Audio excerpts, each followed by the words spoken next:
Pemirsa, terima kasih pian masih bersama kami. Berita selanjutnya Mahabarakan. PLT Gubernur Kalimantan Selatan Haji Muhyiddin menghadiri acara peringatan Hari Anti Korupsi Sedunia 2024 secara virtual di ruang Nature Exhibition Kebun Raya Banua, Senin 9 Desember 2024. Kegiatan yang diselenggarakan oleh KPK di gedung KPK ini diikuti pula pimpinan kementerian wan lembaga negara.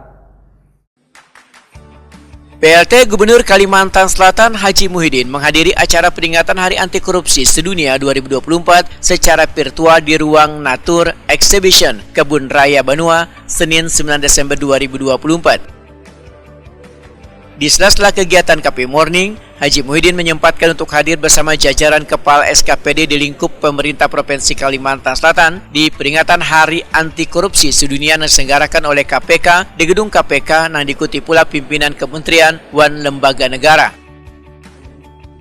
Kegiatan ini dihadiri Menteri Koordinator Politik, Hukum, wan Keamanan Budi Gunawan, mewakili Presiden Republik Indonesia Prabowo Subianto. Budi Gunawan menyampaikan apresiasinya kepada KPK atas kerja kerasnya dalam menjalankan program pemberantasan korupsi.